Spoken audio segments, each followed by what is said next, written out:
Hey there guys, how's it going? My name is Sumedh Chatterjee from the Flow Zone Academy, and I'm a flow state coach, which means that I help you feel better and perform better. Today I want to speak about the topic of reparenting yourself. Now, I'm not saying that your parents did a bad job, okay? I'm saying quite the opposite. I'm saying that the fact they did the things that they know that they needed to do at the time that they were done. However, I hear too many instances of dysfunctional families and stories of families that are broken apart or they're not functioning together well, and seriously having a problem with wounded masculine, wounded feminine traits, as well as this kind of immaturity. Now, I'm not talking about immaturity in the way that I think you are, because the thing is, immaturity has more to do with not wanting to take on any responsibility, right?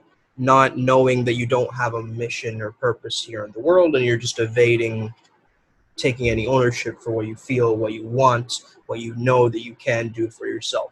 Now, there's this little voice in your head that's quite debilitating at times. So we need to become much more familiar with that voice and understand it more as a voice of betterment, rather than a voice that's trying to sidetrack you or make you feel worse about yourself. You see, all love is self-love. All hatred is self-hatred. And when anger becomes rage, it's just simply the fact that we haven't stepped in and given ourselves the boundaries that we know that we've got to create for ourselves.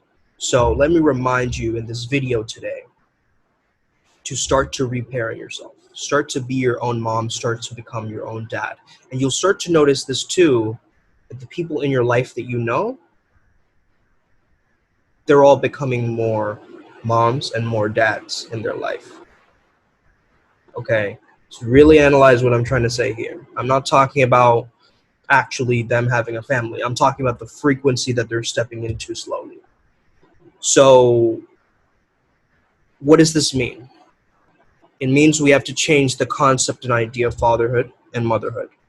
That we have to start to adopt those things within ourselves so that we can reparent ourselves. We can become the parent to ourselves, meaning we have to give ourselves the kind of guidelines that maybe we could have gotten from our parents but haven't gotten for some reason, right? I'm not saying to blame them, but all I'm saying is we haven't gotten a certain kind of structure which we have set for our own lives. So that could be for the fact that you are not organizing your life in the right way, you're not giving yourself the amount of adequate activities that you know will help you, but instead you keep pushing them away.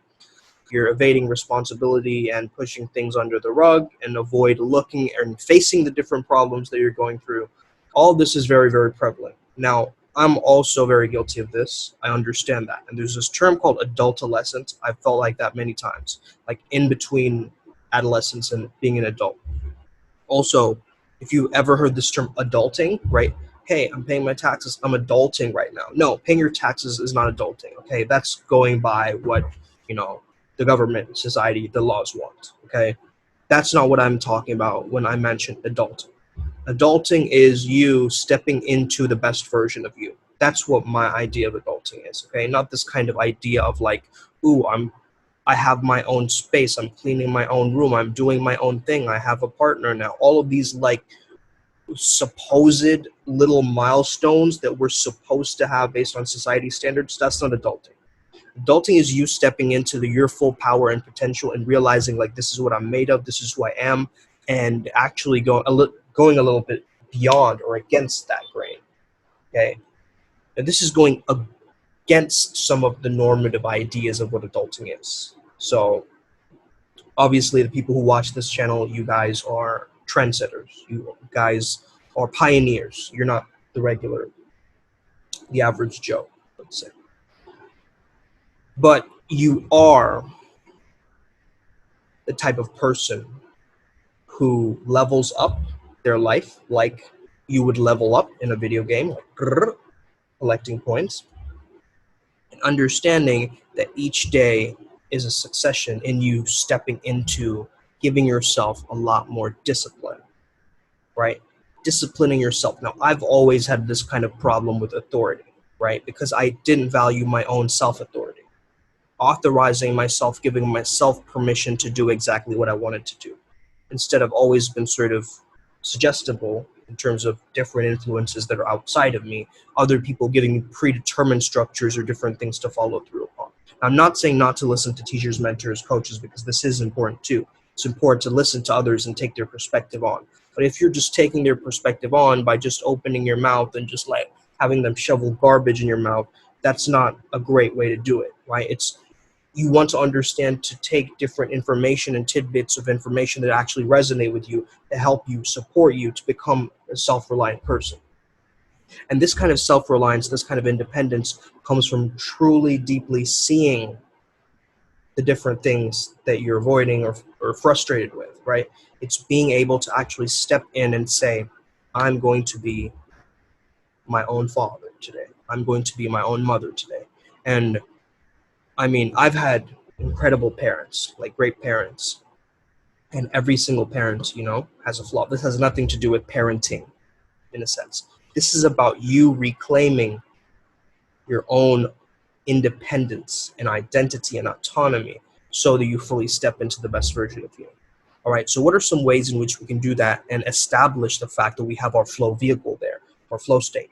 So one way would be to create boundaries, okay? Creating boundaries for your own life, creating structure for your own life. Even when you're being super creative and stepping into the world of role play imagination, you're still creating certain character archetypes and structures based on a pre-existing schema, right? So the thing is, understand those things, and NLP would call it modeling, right? So understand that there are certain models out there to look at. Success leaves clues, but then also start to create your own imprint, create your own blueprint, understand your own framework. If you are an innovator and a type of person who's authentic and bringing their own models to this world, you have to first understand previous models beforehand before you start inventing your own, right?